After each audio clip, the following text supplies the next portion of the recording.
Hello students, कक्षा 10 सामाजिक विज्ञान विषय की ऑनलाइन क्लासेज में आपका स्वागत है। पिछली वीडियो में हम मौर्य वंश के बारे में अध्ययन कर रहे थे। हमने देखा कि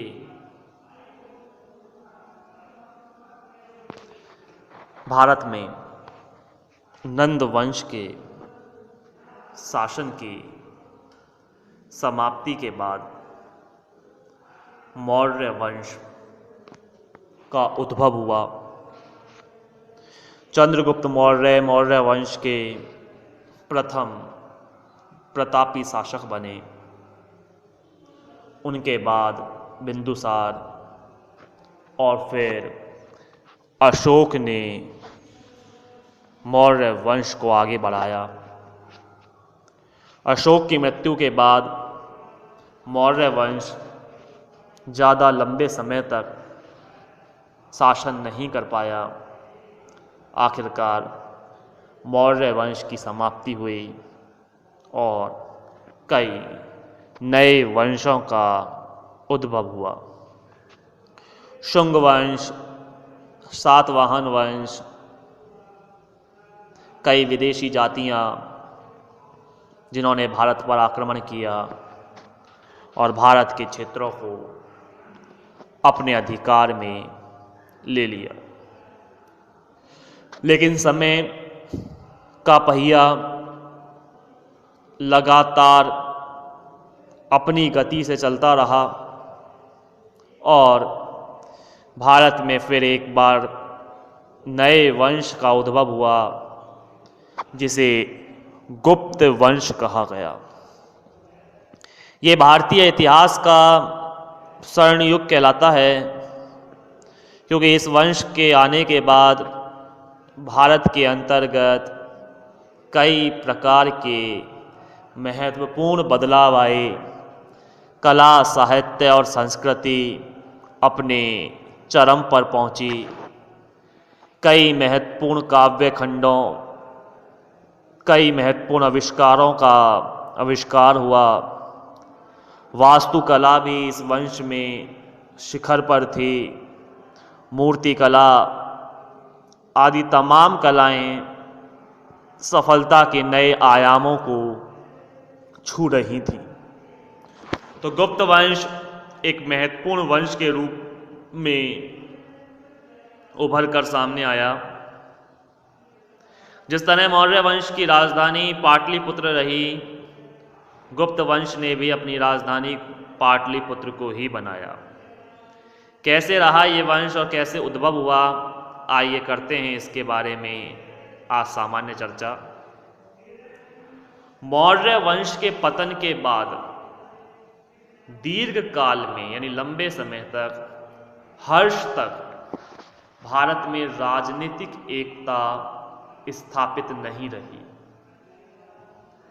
कुषाण एवं सातवाहनों ने, ये वंशों के नाम हैं, राजनीतिक एकता लाने का प्रयास किया। मौर्योत्तर काल यानी मौर्यों के बाद के समय के उपरांत तीसरी शताब्दी ईस्वी में 3 राजवंशों का उदय हुआ, जिसमें मध्य भारत में नाग शक्ति, दक्षिण में वाकाटक तथा पूर्व में गुप्त वंश प्रमुख है। मौर्य वंश के पतन के पश्चात नष्ट हुई राजनीतिक एकता को पुनः स्थापित करने का श्रेय गुप्त वंश को ही जाता है। जैसे मैंने बताया कि मौर्य काल के बाद भारत का समय अस्थिर समय कहलाया। कई छोटे वंशों का उद्भव हुआ। कई विदेशी आक्रमणकारियों ने भारत पर हमले किए। राजनीतिक एकता बिखर गई, देश छोटे छोटे टुकड़ों में बंटने लगा। आखिरकार एक नए वंश का उद्भव हुआ और उसे गुप्त वंश कहलाया। इस वंश का प्रारंभिक राज्य उत्तर प्रदेश और बिहार में था। आप देख सकते हैं मौर्य वंश के बारे में एक सामान्य चित्रण, गुप्त वंश के बारे में। ये गुप्त वंश के द्वारा किए गए क्षेत्र, जहाँ ये चंद्रगुप्त का शासन आता है, जो डार्क कलर दिखाया गया है आपको। उसके पश्चात इस क्षेत्र पर पूरे पर समुद्रगुप्त ने अधिकार कर लिया और उसके बाद चंद्रगुप्त द्वितीय ने इस क्षेत्र को अपने अधिकार में लिया। यानी यह पूरा क्षेत्र गुप्त राजाओं के क्षेत्र में नियंत्रण में रहा। इसकी राजधानी पाटलिपुत्र थी। जैसे मैंने आपको पहले भी चर्चा की थी कि मौर्य वंश की तरह इस वंश ने भी अपनी राजधानी पाटलिपुत्र, वर्तमान पटना को बनाया। यहाँ संस्कृत और प्राकृत भाषाएं मुख्य थीं। हिंदू, बौद्ध और जैन धर्म, तीनों ही धर्म यहाँ विकसित अवस्था में मिलते हैं। यहाँ शासन पूरी तरह से राजशाही था, अर्थात राजा के नियम कानूनों को यहाँ प्राथमिकता दी गई थी, मान्यता थी। गुप्त साम्राज्य का उदय 3वीं शताब्दी के अंत में प्रयाग के निकट कौशाम्बी में हुआ। जिस प्राचीनतम गुप्त राजा के बारे में पता चलता है वो है श्रीगुप्त। यानी यूँ कह सकते हैं कि श्रीगुप्त ने गुप्त वंश की स्थापना की। हालांकि प्रभावती गुप्त के पूना ताम्रपत्र अभिलेख में इसे आदि राज कहकर संबोधित किया। श्रीगुप्त ने गया में चीनी यात्रियों के लिए एक मंदिर बनवाया, जिसका उल्लेख चीनी यात्री इसिंग ने 500 वर्षों बाद सन 672 से 694 के बीच में किया। 671 से 694 के बीच में इसका वर्णन किया। पुराणों में यह कहा गया कि आरंभिक गुप्त राजाओं का साम्राज्य गंगा, द्रोणी, प्रयाग, अयोध्या तथा मगध में फैला हुआ था। श्रीगुप्त के समय में महाराजा की उपाधि सामंतों को प्रदान की जाती थी। अतः श्रीगुप्त किसी के अधीन शासक था। ध्यान दें इस बात का कि श्रीगुप्त के समय महाराजा की उपाधि सामंतों को प्रदान की जाती थी और श्रीगुप्त के आगे महाराजा लगा हुआ है, तो ये कहा जा सकता है कि श्रीगुप्त भी किसी के अधीन शासक रहा होगा। प्रसिद्ध इतिहासकार के.पी. जायसवाल के अनुसार श्रीगुप्त भार शिवों के अधीन छोटे से राज्य प्रयाग का शासक था। चीनी यात्री सिंह के अनुसार मगध के मृगशिखा वन में एक मंदिर का निर्माण करवाया तथा मंदिर के व्यय में 25 गांवों को दान दिया था। श्रीगुप्त के बाद उसका पुत्र घटोत्कच गद्दी पर बैठा।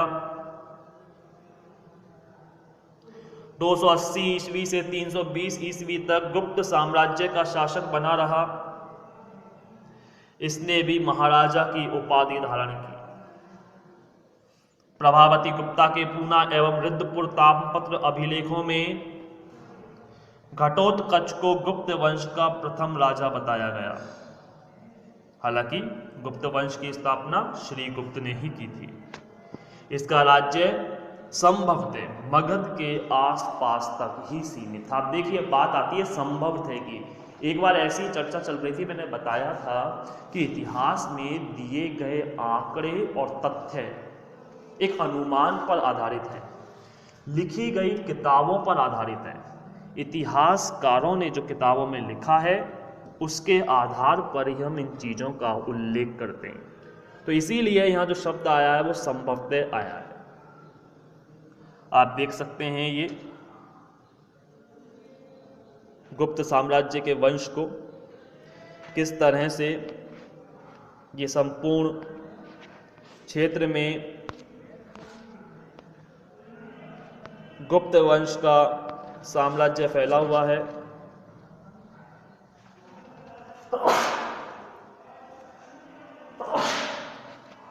यहाँ ये वाकाटक वंश का साम्राज्य था।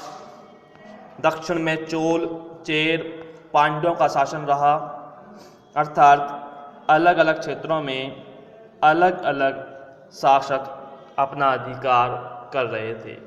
लेकिन गुप्त वंश का क्षेत्र आता है वही संपूर्ण उत्तर भारत का क्षेत्र आता है।